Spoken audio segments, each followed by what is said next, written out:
morning, and welcome to MACMH's Community Podcast Series. We're here to inform, inspire, and support. I am the host, Keem Anderson, the Community Engagement Director, and I want to thank you for taking time out of your day to tune in. Here, we invite our partners to join us for a conversation about the organization's service to the community. What are they doing about challenges that they face in that service, all while weaving throughout the discussion ideas to help you have a positive impact on a child's mental health journey. All right, a few housekeeping items before we dive in. We are streaming this episode live, but it will be available anytime you feel like learning something about children's mental health and the community that serves them. If you enjoy this video, please help spread the word, like our channel and page, and share everywhere. Also, during this episode, we may make references to books, articles, and other information that will support the knowledge that you will gain during our time together today. You will find those links in the description, along with contact information for our guests so that you can stay connected. I also want to encourage the audience to respectfully ask questions for our guests in our YouTube chat. We'll keep an eye on things as we're having our conversation, and we'll see if there is time at the end, if the guests would like to answer any of your questions. The Minnesota Association for Children's Mental Health has a mission to promote and pursue optimal mental health from infancy to young adulthood. Every topic of this podcast is approached with an open and critical mind, exploring opportunities to view circumstances through a different lens. Being in this space means we advocate for all children to have equal access and opportunities to develop the skills to nourish their lives. We begin to help others remove their blinders while we're also being challenged to remove our own. We need to see other people, appreciate their perspectives, and perhaps even learn from their journeys. Engaging with community is what I do for MACMH, and this podcast is something new that we're doing to share our partners with you. We are a professional development organization. That is our jam. We provide excellent educational opportunities to providers and educators, offering continuing education online in our training series or through one of our 2 leading annual children's mental health conferences. We also recognize the need to provide our resources in a different and unique way that reaches everyone. So you may have thought to yourselves when I said that podcast is not very unique, and you're correct. But whether you are a parent or a caregiver, a relative or a friend of a child or young person who may struggle with their emotional awareness, we hope that sharing our resources with you in this way will become a valuable tool for you. So for this particular series, we are talking about Black boys and their mental health. There are mental health issues that are specific to our young Black boys that are not being addressed, and we must offer encouragement, give them permission, and provide safe spaces where they can be vulnerable. Throughout this podcast series, we'll discuss and provide tangible instruction on how we can work together to heal our communities. I also just want to take a moment just to state that this podcast is a conversation, and we're not endorsing any of these guests in particular. We're simply sharing options and opportunities that exist in our communities throughout the Twin Cities. All right, so I have a spectacular panel of special guests joining me today. I'm so excited. Sam Simmons, Leo Howard, Keem Anderson, Lambert Fisher, and Bobby Arnold. This is a nice size panel, so we're gonna take the entire episode today to just introduce you to everyone, learn about their backgrounds, their organizations, their businesses, and the work that they're doing to service our community. So let me bring them all in. I feel like I've got to bring in Mr. Simmons first. Hello, Mr. Simmons. How are you today? I'm good. Good morning. Awesome. And Lambert Fisher. Hey there. How are you? I'm doing pretty good. Thanks for the invite. Awesome. Next, we're going to introduce Leo Howard III. Hey, Leo. Hey, good morning, everybody. Thank you for having me. That's my dad's name, so Yeah. He's kind of represented here today as well. Absolutely. All right. And next, Keem. Hi. Good morning. What's going on, y'all? All right. Keem Anderson, full disclosure, is my son. Thank you for joining us today. Last, definitely not least, we've got Mr. Arnold. Hi, Bobby. Hi, good morning. Good morning. All right, let's switch this up a little bit, make sure that we're presented the correct way. I am so happy that you are all here with me today. Thank you. I appreciate you hanging out with me. All right, so I've got these wonderful let's see, let me get this up here so I can tell the people about you. All right, so let's start with you first, Mr. Arnold. We're going to start at the bottom and then work our way up. All right? Got you. All right. So listen, y'all. Bobby Arnold is an 18-year-old who lives in St. Paul, Minnesota, a recent high school graduate, and was a standout athlete on Johnson High School's football team. Yay! Bobby is an author of a book of poetry and is a leader in his community. He lives his life to serve others and help heal wounds that people have in their hearts. Bobby plans to attend Augsburg University this fall, where he'll major in education and plans to one day become a teacher. Yes, he credits the staff at Johnson High School for his success so far. And Bobby, even though you didn't put this in your bio, I have to say, since I've met your mother, that we must give her credit as well. Yeah. All shout outs to my mom. Yes, I always shout out to your mom. All right, now Keem Anderson is the Associate Director for Ignite After School. Keem is a dedicated, creative, and highly qualified youth development professional. He has over 10 years of experience working in the youth development field with both community and education-based settings. Keem has demonstrated expertise in leading, coaching, supervising, working collaboratively with professional staff and youth, with a strong passion for high-quality youth building capacity in youth work professionals. I feel like I missed a line there, Keem. Sorry. He is accepting of all populations of diverse cultural, linguistic, sexual orientation, socioeconomic backgrounds, and has a strong interpersonal, oral, written, and public presentation skills. Keem is driven by new challenges, is a lifelong learner, and a student of the Ella Baker philosophy of servant leadership and supporting others. Welcome again, Keem. Yeah, you got it all. I need the little applause. I think I have it, but we'll do it at the end. You got your soundboard. All right. Lambers Fisher is a marriage and family therapist and a national speaker on the topic of multicultural awareness and diversity, which is how I first met you, Lambers.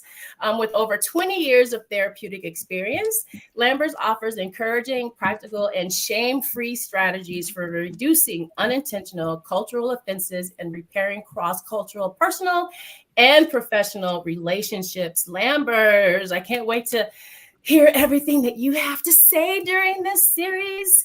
So excited. Welcome again. Leo Howard is a program manager for 80 by 3, Resilient from the Start. His background includes a wealth of knowledge in the juvenile justice field, an adjunct professor, curriculum and content creator, clinical facilitator, and program developer. Leo has a bachelor's from the University of Minnesota and a master's from University of Minnesota in communication and youth development leadership. Yes. I'm telling you, this panel is just amazing. And Sam Simmons, Mr. Simmons himself, has over 34 years of experience as an alcohol and drug counselor and behavioral consultant specializing in practical, culturally sensitive, trauma-informed strategies, addressing historical trauma and focused on improving outcomes for African-American males and their families. He's a co-creator of the Community Empowerment Through Black Men Healing Conference called Groundbreaking and Visionary. He co-hosts the Voices radio show on KMOJ FM that addresses urban community issues. Welcome again, Mr. Simmons. Thanks for having me. All right, now, like I said, I promise. I love it. All right. Hey, I've said a lot, and we've already gone almost 10 minutes into this podcast. So I really just want to dive right in. I am just really excited. I feel like we have 100+ years of experience on this panel right now with all of the work that you all have done. So I want to do my best to make this a conversation. We simply just want to meet y'all, understand your journeys to where you got, and maybe share a really personal mental health story that kind of guides your principles and your values in your spaces. So, Mr. Simmons, can we start with you? If you insist. I insist.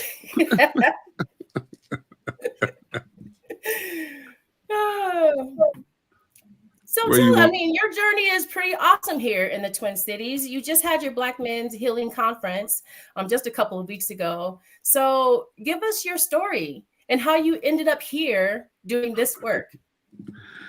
You know, my story in terms of dealing with this work is really about trying to address my own stuff. I think when you do this kind of work, a lot of times the more when you're seeking awareness about what's going on with you, or seeking awareness about how the direction of your life is going, you start trying to seek answers, and sometimes we find the right place, sometimes we don't. Okay, but in terms of this work that I've been doing, is I started realizing that one of the things that wasn't being done, at least from my standpoint and my vision, is nobody was really addressing male trauma, and absolutely nobody was addressing Black male trauma. And when you think about trauma, is especially in our society, male trauma is ignored across the board. But at the same time, we want to be surprised when males act the way they do towards themselves and others, right? And so the more I understood about trauma, and let me make a point there, and is this whole thing about understanding trauma. From my standpoint, is we do a lot of talking about trauma, because we just start being able to be comfortable saying the word in the Black community, right? We've been living trauma for a long time, but to actually say it and be willing to address it hasn't been that long in my book, right? So that's one piece. The other piece is now we say it, and a whole bunch of us don't know what it is. So with the men's work I do, I don't work with young people, so I feel kind of out of space here. I deal with the folks who get past the young people work and get into that 18 and up, and even that looks different depending on from 18 to 25, 25 to 50, and then 50 up. All of those trauma areas look real different when we're talking about Black men. Yeah. But this whole ideal of, we'll say it now because it's the thing because it gets you paid. We'll say trauma, but people don't know what it really is. When you in our community, we don't realize sometimes how much trauma has guided what we call culture and has guided what we call life, right? And so what I found with the men I work with, once they understand what trauma is, they're off to the races in terms of improving their lives, right? So the beginning of why why we started the conference was 16 years ago, me and another gentleman was having a conversation. He wanted to talk about the white devil, and I was talking about self-responsibility, and we got into an argument, and the doors on the office started vibrating. We were the only two Black dudes in the office, and the white folks, we opened the door, all the white folks surrounded around the door because they were scared to come in because they were scared of each of us. And at the end, we both agreed that we were both right. Okay. And so And so at the time, and we're going through it right now, when we start talking about historically, and we start talking about what's wrong in the Black community, if we're not talking about the system, we're talking about what Black men ain't doing. Yeah. Right. And so it's like, how are you going to talk about what Black men ain't doing when you won't even let a Black man address his own trauma, and or he don't even understand how he's acting out his trauma, right? And so and we do this in our own community. See, I'm real tired. I'm old, so I can say whatever the heck I want. I almost say whatever something else. But Yes. we spend too much time talking about systems and white folks, you know, which you can't let them off the hook. But at the same time, the results of dealing with them is the trauma, and some of that trauma we done call culture, and has affected how we deal with each other in a way that we don't even know how to be in relationship with each other. And I'm not even talking about intimate relationship. I'm talking about in the man, the boy, son, father, son, mother, daughter, all that other kind of stuff. But I could go for a minute, but I want to hear from the other young men, because I think I am the oldest up in this joint. And we'll leave it there, and maybe we'll come back to it. Oh, absolutely. We are definitely coming back to that. I also want to just say before we move on to hear from Lambers is that when I was thinking about this podcast, I was having a conversation with Leo at the 0 to 3 it was the MACMH conference for young children, and really realized that Black men need to have a hand in healing our Black boys. And my original thought and name for this, Sam, was from Tupac to Barack. I started thinking about those two guys, Tupac Shakur and Barack Obama, and how different they seem, you know, at first sight, but how much they were the same, and how they even had to work through trauma. Tupac didn't live long enough, I think, to really work through all of the things that he needed to work through. But listen, it's going to take our Black men who are healed to help heal our Black boys. So that's why I wanted you in this conversation, Mr. Simmons. Lambers, let's hear a little bit about you, because you have a unique take amongst this panel. So talk a little bit about yourself, the work that you do, and how you got to this stage in your life. All right. Well, my journey toward where I am is pretty straightforward. I've shared it in different environments before. The summary is pretty much the fact that I knew early on that I was going to get into this field before I knew what the field was, marriage and family therapy. It started pretty much when my parents divorced as a kid, which is way too common. And what was not so common of a response was the fact that I then scoured every relationship I could find, from family and friends and the community, whatever, looking for intact marriages to model after, since I would no longer have that in my own home. My mom would pretty much be raising me until I went off to college. My dad was gone. He came back a little bit, later as I was an adult. His recovery story is amazing in its own right. But for those very formative years, it was just me and my mom and me trying to figure out on my own, what does it mean to be a man? What does it mean to be a husband? What does it mean to be a father? Kind of piecemeal, since I didn't really have that looking to model after. And then as I was trying to figure out, okay, well, how am I going to wing it and figure it out piecemeal, I found out there's this whole career field called marriage and family therapy that could teach me how to do it. Since not only did I not know how to do it, I was looking around at a whole bunch of other relationships that didn't last, that didn't make it. And those were my examples. It's like, well, if I can either follow those examples or make one of my own. So I learned from the research side, and then I learned to actually apply it one relationship at a time and learn more, in professional circles, as well as personal relationships with cousins and aunts and uncles, and my own relationship. I'm married for 23 years now, father, married, and figuring it out every day, but also trying to be an example that I didn't have when I was younger, and try to help other couples, one couple at a time, be the example that they didn't have. Since the more I do this, the more I realize that other people had similar story. I didn't have that example. I'm figuring it out, and I'm dealing with the consequences in my own self, in my own relationship. I'm repeating patterns I never wanted to repeat. I'm doing things to my partner. I'm doing things to my kids I never wanted to do. Help. And so we're all helping each other in one way or another. And so that's kind of what led to my marriage and family therapy journey. I didn't plan to be a unicorn with the reality that finding marriage and family therapists who are Black and male is like some small god awful percent. It's like that. It not only professionally do I want to be an example to fathers and husbands, but to other people in the field that says, hey, mental health doesn't have to be scary. Marriage and family therapy doesn't have to be some unique thing that's not about us. It's like, no, we have families and we can intentionally work to keep them healthy and strong. And it starts with us, starts with ourselves as well. So I like to keep that going. And then when I'm not doing therapy, the other half of what I do is being a trainer, a speaker, a teacher, do some adjunct stuff myself on multicultural awareness and diversity. That was never the goal.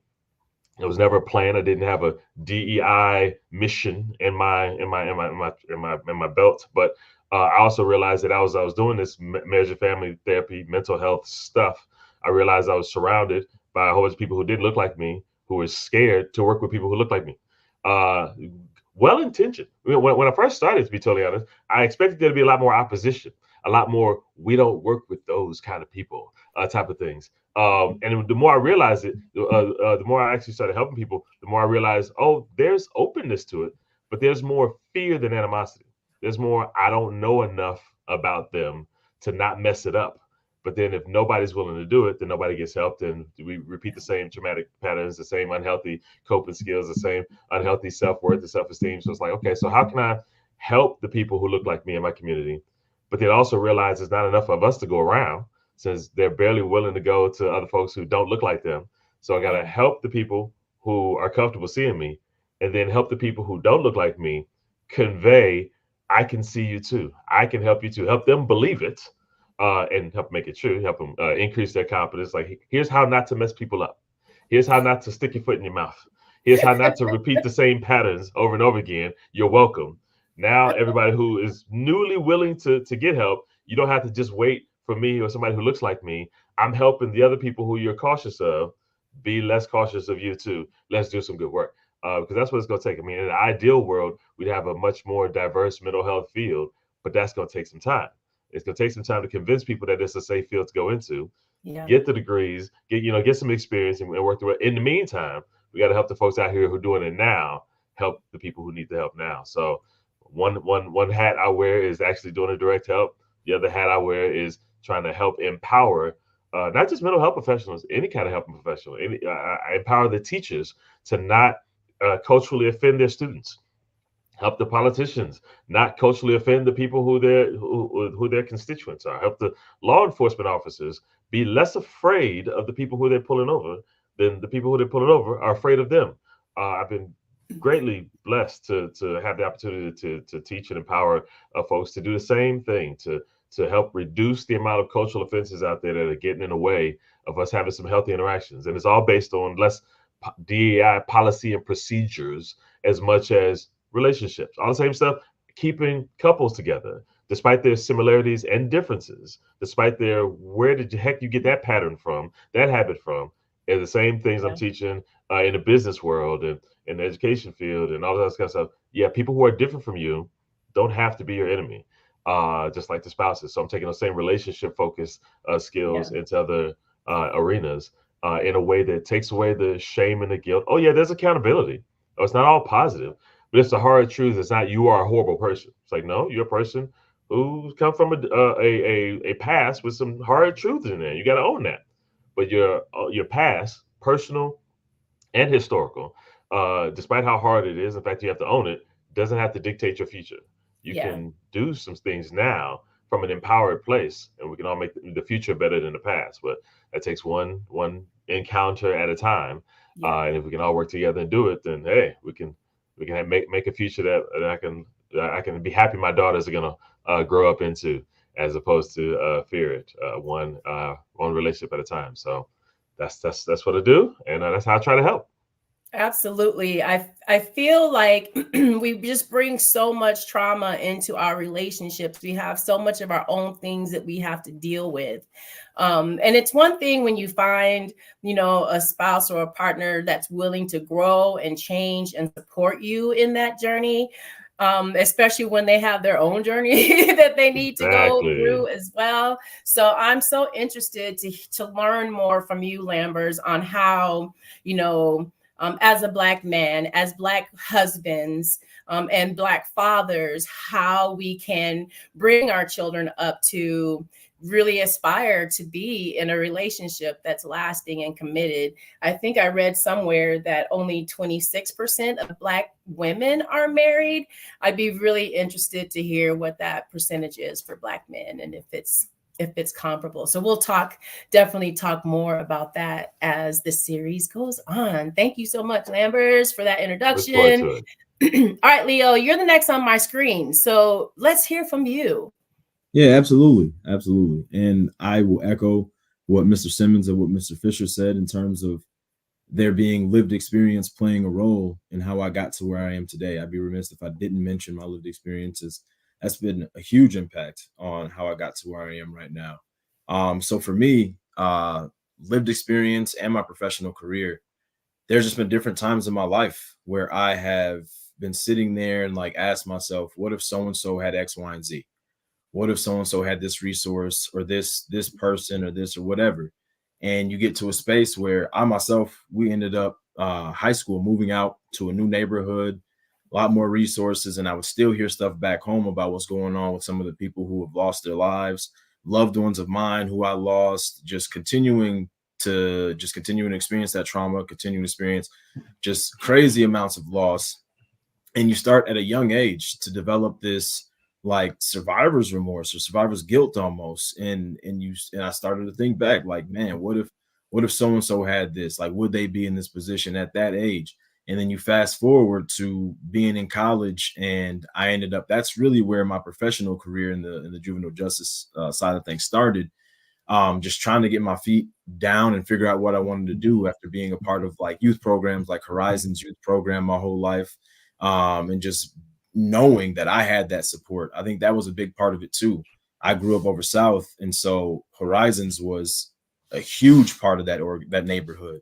And so if you were there on the third floor of Sabathany, you had all these supports. You had art that you were exposed to. You had golf club that you were exposed to, chess club that you were exposed to, all the while in the center of a neighborhood that, if you know about South Minneapolis in the early 2000s and late 90s, especially on 38th and 3rd, that was not the place to just be kicking it. Yeah. And I say all that to say Sabathany was like a safe haven, and it was a space where I just could do and be anything I wanted to inside those walls. And so I know how much of a role that played in my life. Growing up, I was conscious of it, always thought about it, always was aware of it because I had people telling me about it. And so from that age on, you start to see, okay, this is what I have. And because you're not in here, you don't have that same support. You don't have that same push. You don't have somebody coming up to you and telling you, oh, Leo, I see you got 4 A's and 2 B's, but your cousin got 6 A's. I know you want to be the best. So, work with me. And that is pulling that out of me. And so there's nothing wrong with wanting to be the best. And you just have this love and this care around you. And so, again, it got to a point where once I got to my professional career, I, again, started having those feelings of what if these young people had this support before they became systems involved?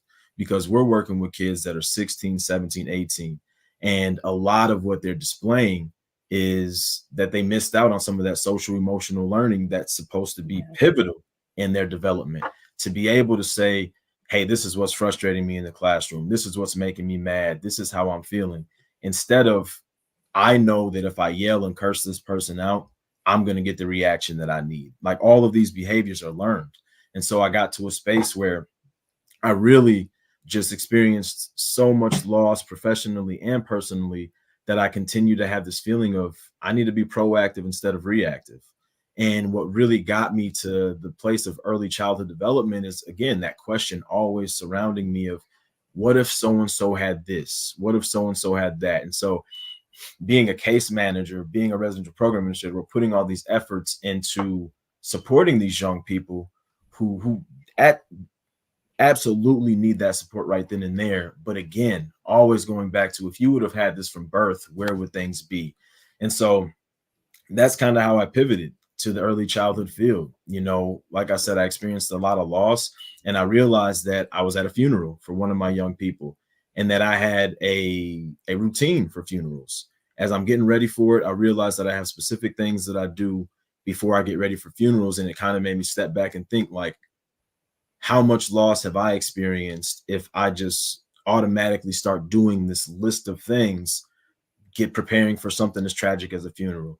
And so that really hit me hard, and it got me to a space of where sorry, y'all, I got some in my eye, where I really wanted to, again, be proactive as opposed to reactive. And so I'm gonna be quiet because I know we got to get to other stuff, and my eyelash is killing me, so I'm gonna get it to somebody else. But yeah, that's my why, and that's how I got here.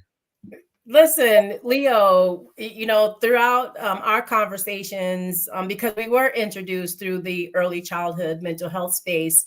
And so I feel like a lot of organizations, a lot of, you know, people are starting to understand, and we'll hear a little bit from Keem too, because he's been in this after school space all of his life.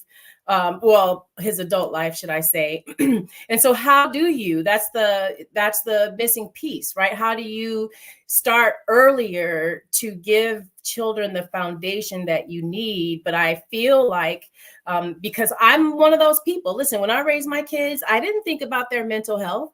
They weren't allowed to have an attitude. You don't have a job, you don't have bills to pay. You know, you don't come at me with your attitude. And I think about all of the opportunities that I missed with my kids to really help them in their own mental health journey. And, you know, also understanding that I was going through my own. Like, I didn't understand how their minds work, how they develop. It wasn't until I got this job that when I started reading and doing more research on, okay, so parents should not just be letting their kids scream their heads off, because it's not making them stronger. You're really missing an opportunity to bond and attach, because that's what children need. You're missing an opportunity to help them regulate the feelings that they're feeling in that moment, because that's what children need. And I think that most of the people who are teaching our children, and I could be wrong because I don't know everyone who's teaching our children, but when they look at our kids and they're acting up, it's, you know, the question is, what's wrong with you? Instead of, what is your behavior trying to show me and teach me about you? So getting into that early childhood space, Leo, I think is very important for all of us. And I'm so happy that we have that perspective joining this panel as we have this conversation. So thank you for that introduction, Leo. So awesome. Can't wait to talk about more, because we've talked a lot about all of these things. And so I can't wait to get into it a little bit more with you. So let's introduce Bobby next. Bobby, you definitely have a unique perspective as other people who are on this panel. You are our resident young person, Bobby. You're talking for all of the high schoolers and college young men who are getting ready for life. So Bobby, tell us a little bit about yourself and how you got here. Growing up, I grew up in a one-parent household. It was really just my mom. And growing up, for me, what I always learned through pain, always learned through bad experiences, and I always learned what to do from negative impacts. And I feel like just seeing those things, I really just brought to myself, like, okay, I never had a good vision. I never had a good what I should do, but I always seen what I shouldn't do. And for a couple of years, I wasn't the person who I was today. You know, I used to be a kid who fight a lot, fight every day, bad grades and stuff. And it just took it upon myself. Like, I realized that's not who I am. That's not who I want to be. Like, when I'm best, it's best at helping people. I love helping people. I love helping people around my age. I love being able to bring people up. And I feel like for me, my biggest thing about me is, your mental health is your biggest thing, and it should be your top priority in life, especially for Black men, because our mental health, it can be our greatest strength and our greatest power if you use it the right way. Because I feel like for generations on top of generations, a lot of mental trauma, as Mr. Simmons said, has been brought to the Black community, and I feel like it's been ignored. And I just want to tell everybody that it's okay to talk about. It's okay to have your days where you need to rest, where you need to sit back, and where you just need to relax and breathe. You know, the best time to rest is when you don't have time at all to do it, because that's when it's most impactful. And I just feel like, for me, I'm just starting off my career. I'm just starting off my life. You feel me? But I want to live my life to serve other people. I want to live my life to help people younger than me, people older than me. There is no age limit to what I do, but I want to leave a positive impact because I want to be a positive figure. Because I feel like once as a young person, once you have that positive figure and that role model who's older than you, it really be able to start to guide you and change you for who you are. And I feel like we don't have that enough in the Black community, or they don't do, you know. To me, I hold older Black men accountable. Like, you got to be able to reach out your hand. I know you might not feel as if it's your job, but in all honesty, we need it more. Like, we gotta reach at a young age, and we gotta tell them that, hey, it's okay to talk about. You feel me? We gotta understand their behavior, where they come from, and not just lash out on them like, oh, you're being bad or you're this and that, and not just judge them on the first look, but really get to know who a kid. Like, it's really get to know the kid for who they are, and that's when you really start to know them. So yeah. Absolutely. That's so insightful. And again, I think that as our children, and specifically our Black boys, get older, they need more people like you who are reaching out to them to help them, and not always reaching out to them to, again, point out the negative things. You know, we need positive reinforcement with our young men. And it's so funny. One of the when I first moved here, we moved from Phoenix, Arizona, many years ago. My kids, both of my children, went to Lucy Laney, and this was before they got the big pretty building in the Cleveland neighborhood. It was still in St. Anne's. I rode by there yesterday. I was like, oh, it just brought back so many memories. But when I went to take my daughter for her first day of kindergarten, there was this little boy in there in kindergarten as well, who was, come to find out, just getting reinstated from being suspended from school as a kindergartner. And I'm just thinking, how can a kindergartner get suspended? It just, to me, it never made sense. And it's so funny because we still know that young man. By the way, we still know who he is, Anton, and is an amazing person today. Not that he wasn't then, but that's one of the things that I recognize, Bobby, with our younger men. I don't think that there is the patience for them as they go through their life's journey, instead of, again, looking at them and saying, what is your behavior trying to tell me, instead of what's wrong with you. So I can't wait to talk a little bit more about your specific experience, Bobby. You gave us a really good overview on how negativity kind of created what your future was going to be, and how you made a difference while focusing on the positive things. Your book is really amazing. We'll talk about that too as we move on. So thank you for introducing yourself, Bobby. All right, Keem, you're last but not least to introduce yourself. So tell us about you and your journey and how you got here. All right. Yeah. I think firstly, I'm just super appreciative and grateful to be here. I think to hear just a brief piece of all of these amazing Black men's stories, experiences, and the work that y'all do. I'm honored to be here. So thank you all for sure. And so I'm Keem Anderson. I really got the start in my career in youth work as a youth work professional as a young person, on the receiving end of some really high quality youth work with by some really high quality youth workers.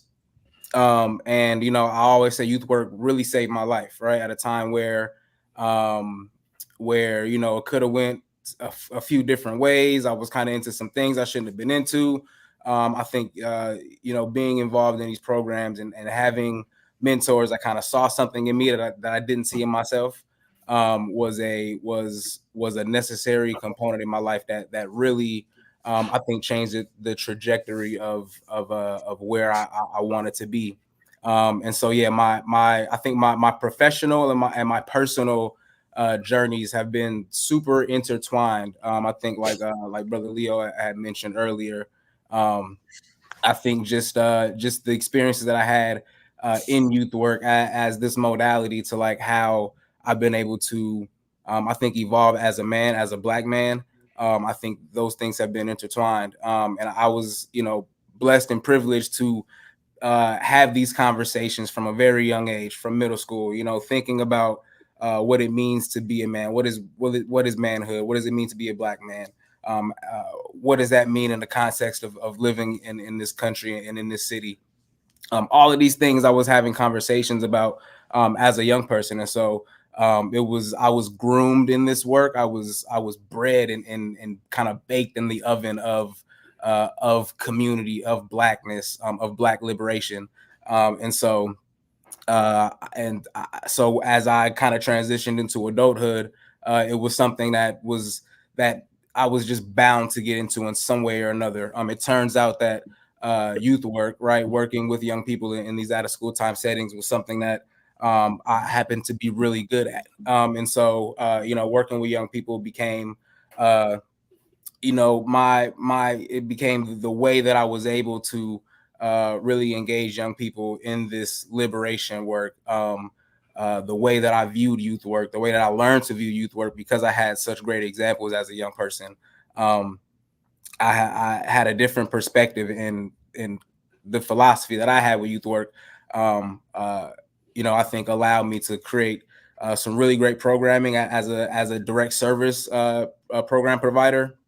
And then I was able to, grow into leadership roles and take advantage of those. And so in 4 years, right, I was able to work my way up from, regular program staff to program director at a couple of my own sites. And so in that kind of journey, really fell in love with this idea of like quality youth work and how we do what we do. What I thought was my youth work instincts, what I thought were the things that I could just call my muscle memory, the things that I just thought was good to do with young people because that's what felt good when I was a young person.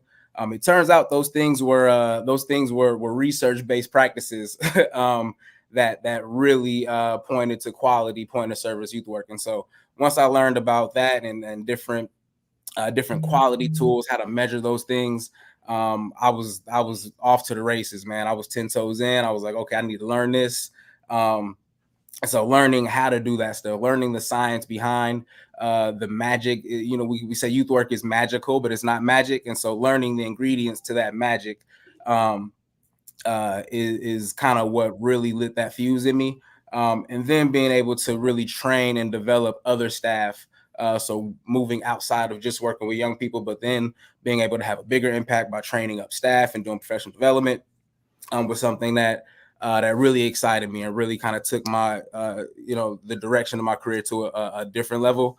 And so I've been able to really leverage the skills that I've learned and the relationships and the network that I've built to kind of work my way from organization to organization. And now being at the state network, I really have a great opportunity to really spread my wings and to create some great things, not only for, individual programs, but for, the field as a whole. So, working with programs, being able to fund programs, working in policy, being able to advocate for sustainable funding for after school programs. And we all know the importance of having that state funding. So I think, all in all, I think my journey, professionally has been one thing, but then personally, really having to battle with, the things that I know all of us battle with, right? What it means to be 20 something and a Black man in this country, what it means to, not really have it all figured out, right? What it means to be still battling with things that you struggle with as a young person, with, mental health things. And, so those, that on the journey, right, has been that silent partner that's been battling, and I've had to figure out ways to really heal myself. And so that healing journey has been in tandem with the professional journey. It hasn't been isolated. And so I think all in all, it's I think I'm just still in awe about listening to you guys' stories and like hearing Brother Sam talk about Black responsibility. And I love having conversations about what we need as a people removed from white people, right? I love having those conversations. And so I'm really all about how we take this thing to another level, how we truly make a change for our communities. I think we've become way too comfortable and, getting our salaries and, acting like everything is okay, while the communities we look at, a blind man can see that what we're doing isn't working. And so more I'm getting into my role here at the network, the more I'm self-critical. I'm critical about the systems that we built. I'm critical about the erosion of our culture, and I'm critical about the quality of our education. I'm critical about how Black men not being leaders of our communities. I'm critical about a lot of things these days, and so I'm really excited to really dive into all of these things with you all. I'm again really grateful to be here, and I'm excited.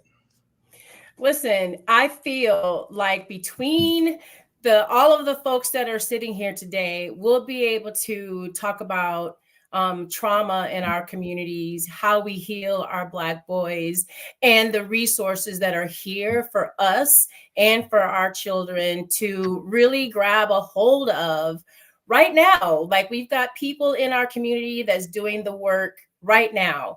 And so it's going to be so exciting. And one of the main things I think, as I was listening to Keem talk, is that this responsibility, the personal responsibility, Mr. Simmons, that you spoke about, that Keem just mentioned, how do we, as we set the stage, our next conversation is going to be about trauma, historical trauma, individual trauma. We're really going to cover that deeply next week.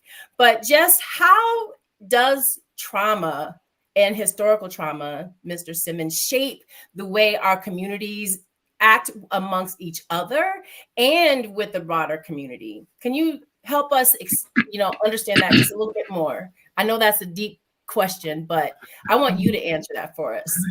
Yeah, a lot of things you want. I don't know if I'm gonna do it or not. Sure, oh, goodness. Yeah, you keep picking on me. Yes. That's old people abuse. You know what that is? Okay.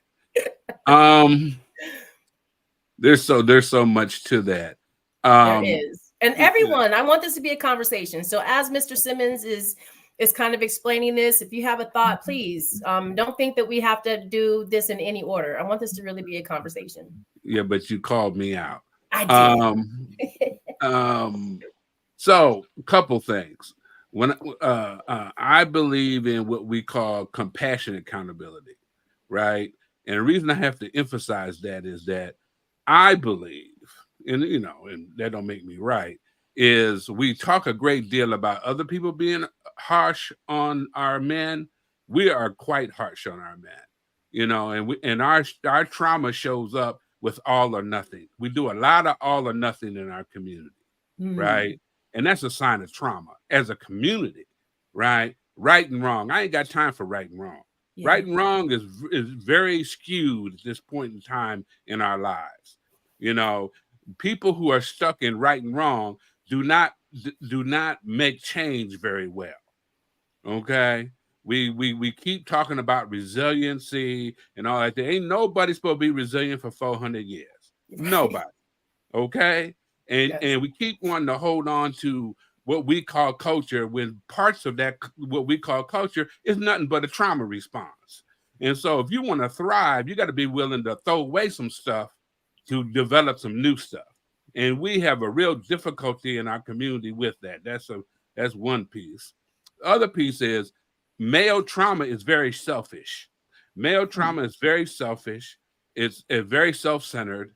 And so we, when people hold us accountable, sometimes, especially when women hold us accountable, we'll play victim, fall out on the floor, want to hurt people and everything else. Okay. And on top of that, we've spent a lot of time in terms of our trauma trying to imitate a system that wasn't built for us in terms of manhood, of what we call in America. Okay. And so again, that don't make me right, but most of the time I'm not. Or most of the time I am when it comes to this kind of stuff, right? Yes. And so when we're talking about that piece, we'll get deeper as we get. I think I got a session next week or something like that if I decide to show up. But I'm going to be quiet for this second so that we allow other folks to get in this, because that whole. Oh, and one last piece, and I'm going to leave you with this statement. I believe a lot of us black men, and this is, see, when you make these statements, black folks are real funny. When you make these statements, you get them want to argue with you. If you don't fit, don't argue with me. Right. Because what I'm saying fit a whole bunch of folks. And if it don't fit you, I don't want to hear it. Right? Okay? Yes. A lot of black men in our community know more about how to be punished than loved. And that's not just with the community. I mean, not just with the system, but the community itself. I'll leave with that. I wish I could like throw some applause, like the little reaction in there. I the last little bit, I was like, oof, I need to write that down. I love that. Yes, Bobby, I feel like this is something that you could maybe talk a little bit about as we were listening to you introduce yourselves. Like, do you feel what Mr. Simmons said about how it's just the negativity is so much more than anything else? Yeah, I definitely feel that. Like in the black community, as a black man, you'll get like prosecuted for anything you do. If you mess up, people are gonna come at you 100%. If you do something correct, but somebody don't like it, somebody's gonna come at you. Like anything that I have to do or say, somebody's gonna find a negative thing about me to apply on, to talk about, to amplify. You feel me? And I just feel like as black men, sometimes it's hard to know what's right and what's wrong. You feel me? It's hard to know, am I doing this right or am I doing this the wrong way? Am I going to leave a positive impact or I'm going to leave a negative impact? And I feel like me encountering this at a young age, it does cause a lot of mental stress. Yeah. You feel me? But at the same time, it's something that I really have to stand in. Like, am I doing everything under my best of possibility to leave a positive impact, to tell younger generations, kids younger than me, that, hey, you don't have to be like this. And the younger you aim for, to me, it gets harder and harder. You feel me? Because sometimes they don't have that capability to understand what their actions are doing and how they're sometimes afflicting self-trauma on top of themselves. They're not really knowing how to express it, deal with it. You feel me? Because we were taught, especially as black men, that athletics should be your outsource of trauma. That's how you get out all your pain and all your anger and all that. And to me, that's not a good way, because you can stop being an athlete, but I can't stop being a black man. And once I stop having that source to get it out, sometimes it just starts to bottle up time after time. So once I found the right way to handle that trauma, to handle that anger, that pain, it really started to uplift something in my spirit. It really started to change me and grow in a positive way. But I feel like we have to sit down and have those conversations with the young black men that, hey, sometimes you got to think about, what are you other than an athlete? What are you other than, if you want to be a rapper, if you gangbang, you got to have these conversations. And sometimes it's hard to have those conversations because sometimes they get angry, but that's the only thing they've been taught to do. You feel me? That's the only thing that's been told to do, get angry. You can't cry as a black man without somebody looking at you different.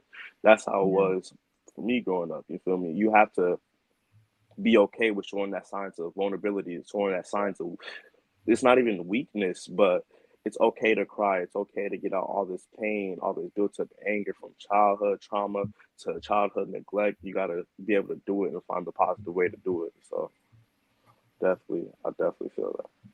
Wow, thank you for sharing that, Bobby. I know that me personally, I don't talk with enough young people to even have these conversations, to really understand where you're coming from, kind of the foundation that you're growing on, because in life, that's basically what it is. We as we're young, we make this wonderful foundation for ourselves. Sometimes it's really strong. Sometimes it really isn't. Sometimes we don't even know, what is the construction code to even make a strong foundation for your life.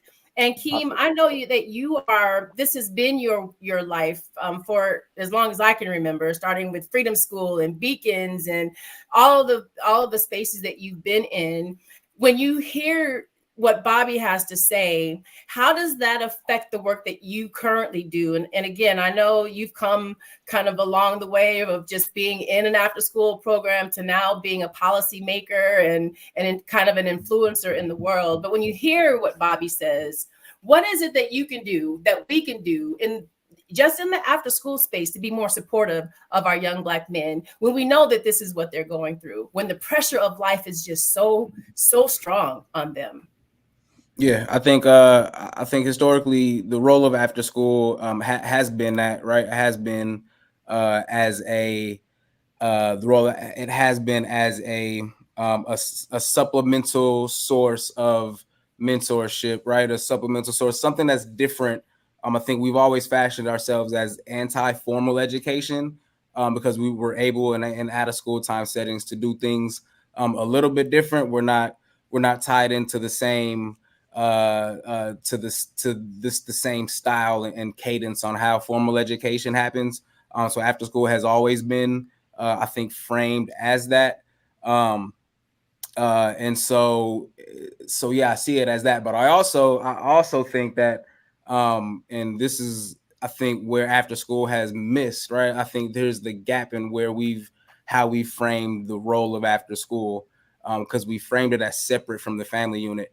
And I think that a lot of the ways that that our young Black men are, a lot of our young Black men don't have this sense of what's right and what's wrong. Don't have this sense of how do I make mistakes in a way that's healthy. They don't have a sense of like all these things that brother Bobby just beautifully painted. I think after school can be a place that you can kind of learn some of those skills, but I think those skills have to start at home, right? And I think those have to start in a family unit. And I think the biggest gap that I think after school has is we haven't framed ourselves as true partners with parents and with families. We've oftentimes, and even the way that point of service youth work happens, we oftentimes, I think a lot, and not to paint a negative picture of what youth workers are, because I think they come from a great place, but oftentimes we do our work in spite of parents, right? We do our work in spite of the family, right? You can succeed in spite of the family situation you have. And I think that this notion of you can do this despite some of the situations you come from, I think is a great thing to have. Also, the other side of that coin is, what are we really teaching our young people about their family units, right? What are we really teaching our young people about the importance of having quality parents? And so I think that, yeah, in that way, we've definitely missed a gap in after school, because we can't be the place that young people learn their values from, right? We don't spend enough time with them there. Those values have to come from a family unit, and those values have to come from Black. We have to start. I think we've gotten to a place culturally where we've lost our collective identity, and until we're able to, like Brother Sam said earlier, I like this idea of how do we come together to how do we lay everything that is Black culture on a whiteboard and say, this isn't for us. We learned this from white. This is a trauma response. This is great. How do we do we go through and how do we go through and code the aspects of Blackness, right? To really match who we are, to serve who we are today. I think after school can't be the place. We can be the place that supports that. I don't think we can be the place that starts that conversation. I think that has to be with the family unit. And so that's why I think after school has to start really truly partnering with parents and families in a way that is to the benefit of young people. And so that's some of the work that we're getting into in this next year under my leadership. Yeah, I know we've had that conversation before. You know, after school is meant to be a place that parents can rely on and that they don't have to really be that involved. You know, that we trust that they're learning, that they're growing in that after school program. But, you know, I think that has to that change. trust Yeah. sometimes, I don't know, is reciprocated. Maybe that's the word I'm looking for. And Leo, with you being in the early childhood space, in that infant and early childhood mental health space, that's what I really love about that discipline, is that because you focus on young children, the adult in their lives is automatically connected, because you just can't send your little 3-year-old out to get some work done on themselves. Talk a little bit more about what Bobby shared with us, and how changes can be made through that infant and early childhood space, how we can support our Black boys better once we start earlier, if that makes sense. Yeah, absolutely. And I think I'll start with a point that Bobby made about that reach back. Like, there needs to be a space where people are reaching back and normalizing the healing, normalizing thriving instead of just surviving. And so, not just talking about it, Mr. Simmons talked about that a lot. Like, we mention trauma, we mention healing, we say these words, but what does that actually look like? So I think for me, it's important for me to see people like Mr. Simmons holding a conference, the Black Men Heals Conference. It's important for us to be on this panel together talking. And so I know I'm kind of getting away from the early childhood, but this is like the example of representation matters. It's different if I see, honestly, 6 white people up here talking about it. It's not going to hit me the same as if it's 6 people who look like me, who I identify with, who I've already listened to some of their stories, and we have similarities just off of 5 minutes of talking. Keem's been talking about his experience in youth work, and to a T, I feel so many things that you said have resonated with me in terms of kind of being born into this, seeing what could be in terms of that positive, and then also seeing, where it's lacking.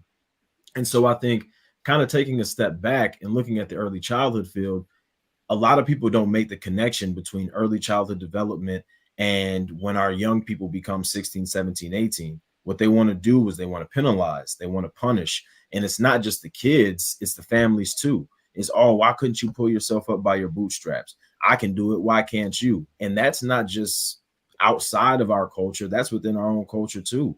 I've had my own family members who, when things weren't necessarily the best for us, kind of look at us sideways. People going through different chemical dependency issues get shunned and get looked at as, the black sheep, instead of, like you said, Tawana, earlier, instead of what's wrong with you, what happened to you.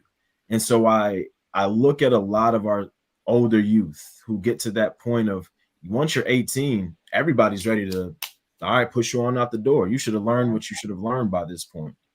But what people aren't understanding is that a lot of this trauma is causing us to be delayed in developmental areas when it comes to building relationships, when it comes to maintaining relationships. And again, that doesn't have to be romantic. That can be something as simple as teacher to student.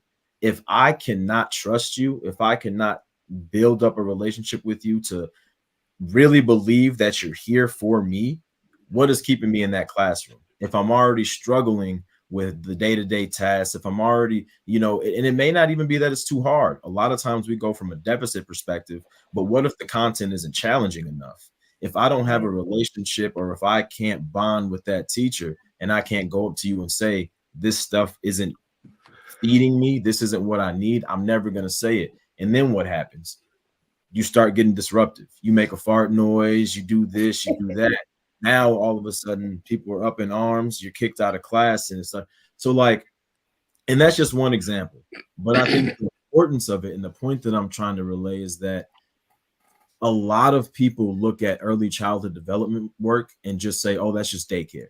That's just daycare. Right. When in actuality, that's the basis for human development. That's where you learn that I don't need everything right then and there. That immediate gratification often is not going to get me what I need. It's going to get me what I want in that point, but often comes with a price. You learn these things at an early age. And then in addition to that, these early developmental childhood centers and organizations are providing benevolent childhood experiences that combat a lot of the ACEs, that combat a lot of the trauma that we all go through. And so when you have people in your life that are consistently there for no other reason than to help you develop, you're just going to take off. You just have the ability to actually develop at an appropriate rate. And so for me, the blessing, and I talk about this all the time, going from one side to the other, what I've seen is that on the side over here, it was punitive. It was, I need my lashes. You did this. I need to punish you in this way. You deserve to be punished, and here's how it's going to happen. Yeah. But on the flip side, it's like, okay, we understand that there are things going on. How can we support you from the beginning so that when you get to this point, there's not all this sun fixing? The quote, it's easier to raise strong children than repair broken men. Like, that's so true. That's so true. And so I would say the last one, I'm sorry, I'm kind of going off on a tangent. But the last thing that I would say about that is, when it comes to the early childhood development work, again, like, that is setting the basis for ever. I was going to put a little time frame on it, but it really is putting our young people in a position, and the organizations that we've been able to partner with work from the entire family. Like, so it's not just let's focus on these babies, it's how can we support the entire family. And so a lot of what I used to pray for, like I mentioned in my intro before the eyelash almost took me out, I used to really sit there and really wish, like, I wish that our babies had X, Y, and Z before they got to this point. I wish that somebody had got to them before they became systems involved. And that is what these early childhood development organizations are doing. They are present, and a lot of them are strategically placed in our neighborhoods so that you can get there on public transportation. You can walk. And with that, I think, going back to it again, it's a give and take. But I'm gonna slow down so we can get to somebody else. But yeah. Well, thanks for that, Leo. And our fourth episode, we're really going to talk about resources, places that not just the places that you all work, but other organizations that are out there to support our families and our children as they go through their mental health journey. But one thing I wanted you to address, Lambers, because I just feel like Bobby had so many things to say about how he feels that society supports him or doesn't support him. And so when I think about his foundation, Lambers, as he grows up and he, gets married and starts his own family, I'm sure that you see men in your practice that have the same kind of foundational support or not support of their mental health. And so how does that impact the work that you do when they come into you for help, whether they come as an individual or someone that already has their family and their children? How does that show up in the work that you do? Well, I see the connection between what Leo's talking about as far as very early and then how it plays out as you grow up in those developmental years, because a lot of the patterns still stay the same. The patterns that started earlier, unless repaired, unless healthily developed, they just look differently in bigger bodies, but they play out the same way. And oftentimes there's good intentions behind unhealthy patterns, unhealthy habits. A lot of times we talk about, negativity in the community and a lot of tearing down. Well, sometimes it's a matter of, people misunderstanding different learning styles. It's like, in a true behavioral mindset, how are we most motivated? By punishment or by reinforcement? It's like, I was spanked. I was told all the things I weren't done. It's like, okay, sometimes that's appropriate. I mean, we use accountability as a buzzword. It's like, yes, there's accountability, ownership for your actions, and then there's tearing people down for every mistake. That's not the same thing. And a lot of times we blur those lines, not realizing that it's not the same thing. A lot of times people genuinely believe, hey, you may do 80 things correct, but if I highlight those 20 things that you did wrong, I'm helping you. Never actually saying anything positive about those 80 things. So when they come home from school, early childhood, when they come home from school, elementary school, come home from school, the high school, the daycare programs, the after school programs, hey, here are all the things I did well. But that one thing your teacher called me for is the only thing I'm ever going to mention, the only thing I'm ever going to reinforce over and over again. And then all of a sudden, when they're in parenting relationships, or whether they're in a healthy relationship or not, they're doing the same thing to their kids. Or when they're in a relationship with their partner, spouse, girlfriend, boyfriend, whatever, they're doing the same thing to their partners. Hey, I got all these needs. You are meeting my needs in so many different ways. That's why I'm here. But the only thing I'm ever going to talk about is that one thing you didn't do, that one need that was unmet. The same patterns continue. Why do our relationships fall apart? I don't know why. Well, the patterns started long time ago because we didn't find out how to encourage, how to say, okay, I can highlight the 20% because I want to refine you. I want to help you. But am I spending just as much, if not more time, reinforcing you are doing awesome? You are great. As a son, you are great. As a friend, you're my friend, you're my son, but as a friend, I just see you doing great. Man, it'd be great for somebody to have you as a friend. Really? That means a lot. That means I pour into that a little bit more so. We develop those other types of, like they were talking about, other types of friendship relationships. Man, the way when I went to that parent-teacher conference, I was kind of worried, but the way they talked about you as not the one who's in trouble all the time. Not that you have to get the best grades in the class, not that you have to be the teacher's pet, but hey, of all the kids, I don't have to worry about your son because he's here just doing the work. Nothing flashy, but it's like, wait, that matters. Wait, that counts. I can do more of that. When you highlight the 80, not just the 20%, then that's a little bit more motivating. But we don't have a lot of habits in doing that. And those are the type of things that we can plant seeds for. You don't have to be somebody's mother or father or aunt or uncle, but you can find some young Black men around you and say, hey, I see something positive. I just want to let you know. And that encouragement can empower them to do more of it. And we can little bit by little bit have a great impact on our whole community by finding more ways to empower and encourage, more so than just, well, I got to make sure they're not being one of the bad ones. It's like there's a role for that, but we've kind of overemphasized it too much. And so I'm a fan of balance, and a lot of different ways we can do that. And this conversation is helping contribute to that for everybody who listens.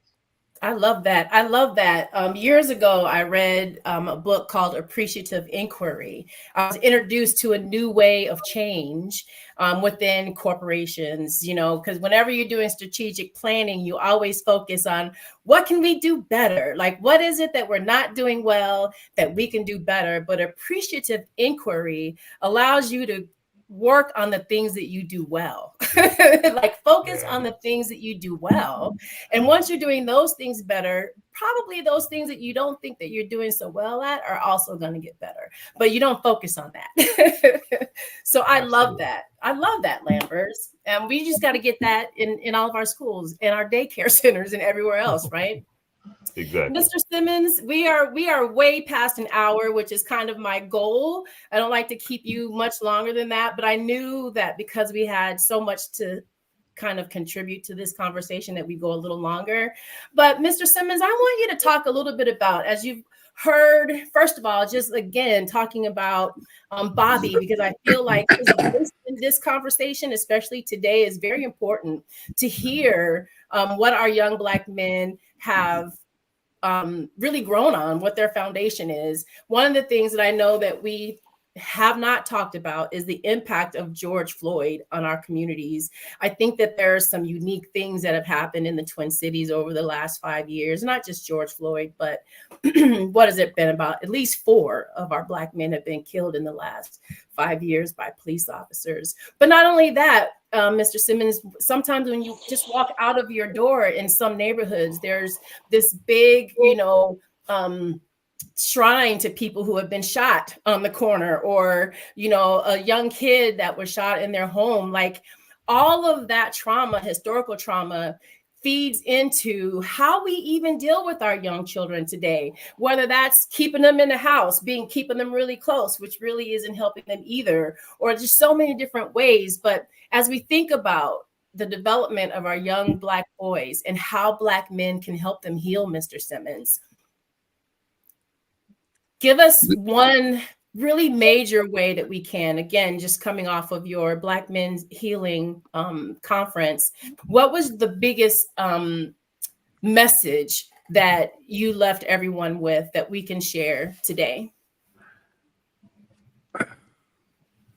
Well, the biggest message was the message I gave about resilience and thriving, how we need to kind of look at things a little bit different in terms of, because when I first started this conversation about trauma, I used to get pushback. I still do. okay, and push back, and people would throw resilience at me and want to talk to me about resilience like I was going to be scared. I ain't got no time for that, right? I mean, I really don't. There's a lot of stuff that we do in the community, how we talk about trauma, how we talk about relationships, how we talk about raising our children. I don't have a lot of time for, okay? Because one of the things, like if you're talking about George Floyd or the experience, that kind of thing, is we historically, unfortunately, have been raising our kids or parenting from a position of fear from the beginning, right? I mean, which has contributed to some of the things we have done out of the fear. And fear and love gets real funky, right? I love you, but if I'm afraid too, right? Then I'm more likely to beat you down to save your soul. Especially as boys, okay? You talking about, and so we're still acting out old behavior, right? If you got a 14-year-old say, I'm not scared of white people in the 1950s and 1960s, I am. So I'd rather beat you down, and you know these sayings, I'd rather beat you down to have them kill you. Right. And so the thing is see, when we have a conversation, we really got to talk about these stages of trauma and how they increased over time, or how we dealt with them in each one of them stages. The last stage of crack cocaine, we ain't recovered from. That last stage has such a significant effect on our community that we haven't spent enough time evaluating that, because each stage we kind of get resilient, we bounce back, whatever that looks like, okay? Right. But when you brought all that stuff together, because during crack cocaine, the babies was running the asylum, okay, out of their own fear. And how that affected Black women, the keepers of the community, the babies. If you can't trust your mama, how you trust anybody else? We keep talking about going to school, trusting folks. We got to go back home. Right? So we have generations of folks who have been having children who haven't developed emotionally enough to be having children, okay? And it ain't their fault. See, the thing is, I ain't apologizing for none of this. See, we always want to, I don't want to be negative. Now, I'm going to be truthful, and if you find it negative, so be it. We got to cut that noise out. Secondly, this whole thing about we got to come together, that's ridiculous. That ain't going to happen. And if you're going to wait for it, fine. We didn't even come together with Martin Luther King. You know, my daddy didn't like Martin Luther King. We won't even say that. My daddy used to say, Martin Luther King should come up north and get him a job and leave them white folks alone. Okay? If Martin Luther King waited for us to all come together, there wouldn't have been no Martin Luther King. and so we keep doing all these little old quotes and all this old kind of stuff and then wonder why we stuck. Our babies done got so used to death, that's a rite of passage for them. And then we talk about, then we have to talk about reflective trauma. When I see you doing well, I don't know how to be happy for you. I see you doing well, I get mad at you and think you done took something from me. That's one version of reflective trauma. Another version of reflective trauma, I look at you and I see all the things wrong with me. So I don't have I don't have no problem taking your life. But I'm, because I could, okay. I'm stepping back. Well, listen, next week, that's all we're talking about. So we're going to get very, very deep into that conversation, Mr. Simmons. And listen, keep it real here with us, because that is the point. We're here to have conversations with the community and to let everybody in our audience know that we have leaders. We have Leo, Lamberts, Mr. Simmons, Bobby, Keem. We have leaders in our community that have been walking this path for a long time. We don't have to reinvent the wheel, right? That's one of the things that I don't believe in. It doesn't make any sense to go out and say, oh, I have this idea and I'm just going to do it, before you actually do your research and understand that there's already people doing that work. I used to do a podcast on my own. And I would always say, listen, we need to move past just having the conversation. We need to move forward to effective action. And so if you are sitting at home and you're listening to this conversation and you're like, hey, I want to do something, get out there and do something that's going to positively affect the lives of our young Black boys. And if you're already out there doing it, grab a friend, take a friend out there with you and do that thing. And if you already have a group of people that are doing that work, you're out there making an impact, amazing. Find some way to just make it bigger. So again, all right, so we are definitely over our time. You're listening to Minnesota Association for Children's Mental Health podcast. We're leading with knowledge, compassion, and support. Please take a moment to follow our channel, subscribe, and turn on those notifications so that you'll know when future episodes are going live. So let's quickly, again, this is just the first week, all during BIPOC Mental Health Awareness Month. We will be back here every Friday at 10 a.m. having this conversation. So before we go, I want y'all to all have just a final word today. So tell us, the audience, the best part of what you do. The best part, Bobby, of being a young man looking forward to his life. What's the best part of the work that you do as you're trying to bring other young folks along their own mental health journey? The best part of what I do is leaving my impact on everybody that I see, everybody that I come in contact with, being able to leave my impact. Being able to show people that's older than me that, yeah, I'm young, yeah, I'm 18, 17, 16, or whatever, but you don't have to stereotype me as somebody who just want to be in the streets, gang bang, and stuff like this. No, there is kids who's out here wanting to change and have an impact on the world, but it's your job, and you guys should kind of go out there and look. You know, you can't judge every kid for what they look like, for how they talk, for what they wear. You feel me? You got to have conversations. You got to sit down and talk to the kids for who they are and get to understand them, because some of the most deepest kids will be surprising. You wouldn't expect that kid to have a so well emotional understanding, but at a young age, we done been through so much mental, emotional, physical trauma at a young age that we know how to articulate ourselves, and we know how to deal with certain emotions. We know how to come forward with these emotions and be able to outsource them in a positive way. So, yeah. Awesome. Keem, what's the best part of what you do? I get to help build systems and then go and tell people about it. I think that's the best part of what I do. Leo, how about you? Yeah, I think the best part of what I do is just being able to see, like, I get a chance in real time to see a lot of the prayers that I had for our young people being answered by organizations within the community.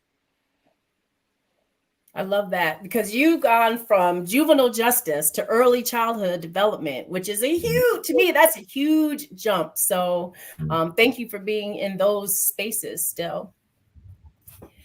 Lambers, the best part of what you do? I'd say the best part of what I do is the hope that I gain and the hope that I can help impart when I see relationships that people think are so different that they can't be healthy, turn out to be one of the healthiest relationships in people's lives, whether it be personal relationships, professional relationships. They say, we're so different. You can't understand me. I can't understand you. And to learn how to overcome those differences and say, wow, I didn't realize that we could have a healthy relationship, and let that be something that is contagious in their personal and family relationships, in their professional relationships. Like, oh, well, if they can do it, maybe I can do it too. And the hope that gives me for the potential of every relationship is something I'll never take for granted. That's awesome. Now, my son, Keem, is getting married in September. Nice. Congratulations. Congrats. Thank you. Appreciate that. I'm so excited. I never thought that as a parent, I could be excited for my child to get married, but I'm so excited. And he has an amazing wife to be that I already love. And every time I tell her, thank you, like, I appreciate what you do for my son, because she is really amazing. And she, without fail, always says, and I appreciate your son. And as a mom, that's all you can ask for, right? All right, Mr. Simmons, we're going to give you the last word, sir. What's the best part of what you do?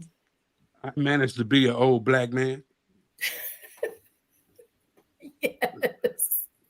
I had a friend, Mr. Simmons. This is a quick story.